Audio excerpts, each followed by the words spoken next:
everyone. Today I am giving you art appetizers before dinner. Just wanted to show you where some of my color inspiration comes from.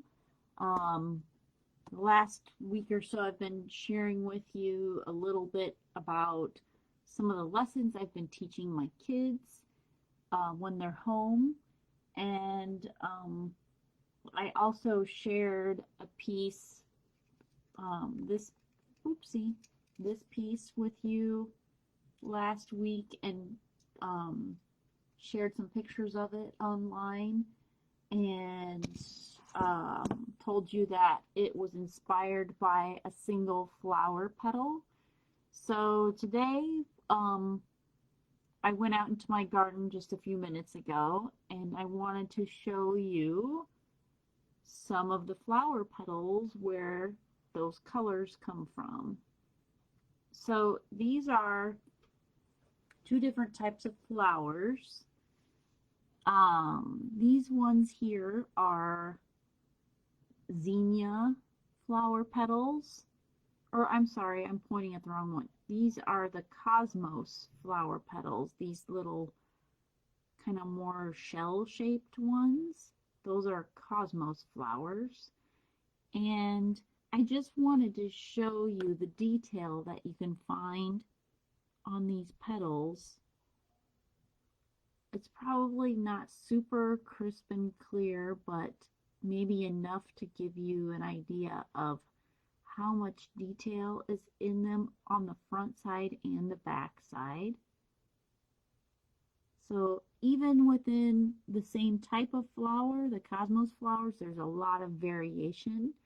So that's where some of my ideas for the bright, bold, crazy color combinations come from. I'm not just throwing random colors together. I'm following the path of Mother Nature.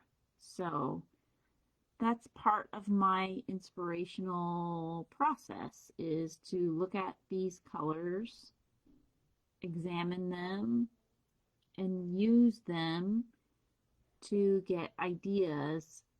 And I like even this leaf, I put them together with this leaf. This is a weeping redbud tree leaf, and I just thought it's in that same kind of family, like a purpley pink family. So look at the back side of this. It's got a hint of green, hint of yellow. There's even some sparkle there, and it's got that light pale green that echoes the green in the veins in this leaf. So I thought those all went together really well. So I thought I would present those to you. And even look at these little parts here. They're kind of a really pale green, and look how nicely they pop against that pink background. It's like it was planned that way.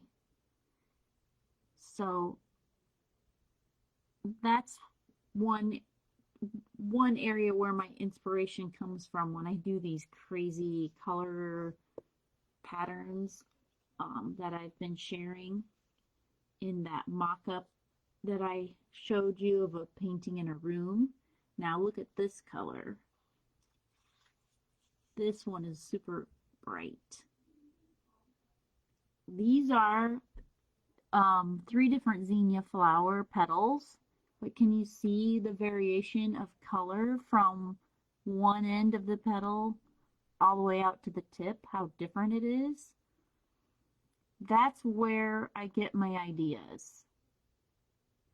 And this is also, these are both 2 different orange zinnias, but even on the same flower, there will be tons of variation in the color intensity and the temperature of the color and stuff.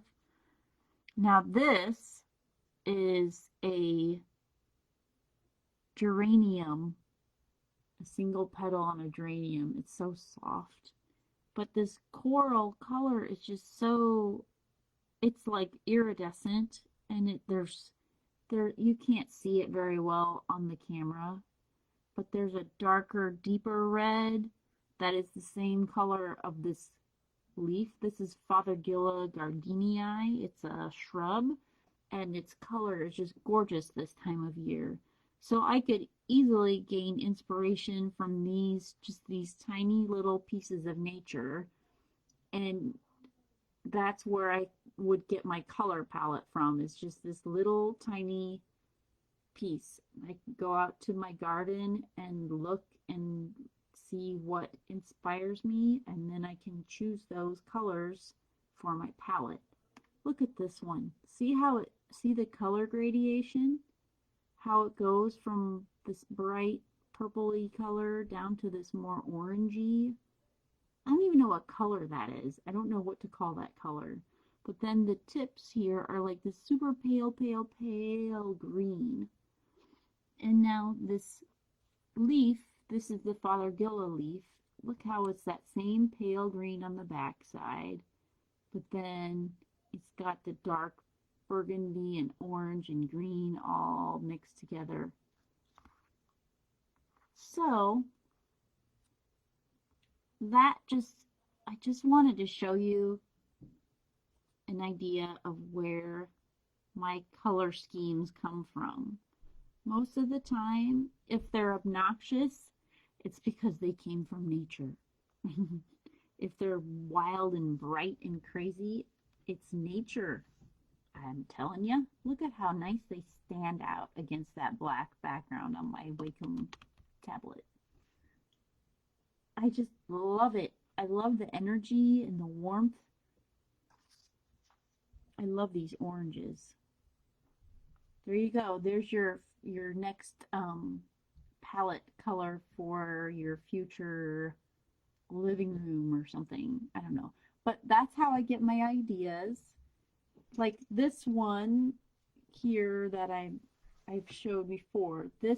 All these crazy colors, those were inspired by one single petal of a zinnia, and I showed pictures a while back. And then this one, see all these colors? These were inspired by the fields in Iowa, driving from my home to Bluegrass in late August. Those are the colors that I saw, and I just daubed them down as quickly as I could right onto the canvas. So that's your art for appetizers for tonight. I still love this one. I think I'm going to have this one printed as a metal print. I don't know where I would hang it though, but I really like it. I want to have it enlarged to like a 30 by 30, which I can do, which is so exciting. And then here's another one that I did. This one is more primary colors, and I did more of like a pointillism technique. The light is almost too bright. There you go. Now you can see it better. So these are just inspired by late summer colors that I saw on a drive. We were driving to Wisconsin late last summer. So if you're just joining in, you'll have to watch it from the beginning, but I was talking about how I use really tiny pieces of nature, like individual flower petals, like these zinnias here, to get my inspiration for some of my really bright, bold, abstract paintings. So there you go, everyone. Have a great night, and if you want to see some of my art hanging on the wall, just tap the link in the description and you can see what it looks like for yourself. Have a good night. Bye.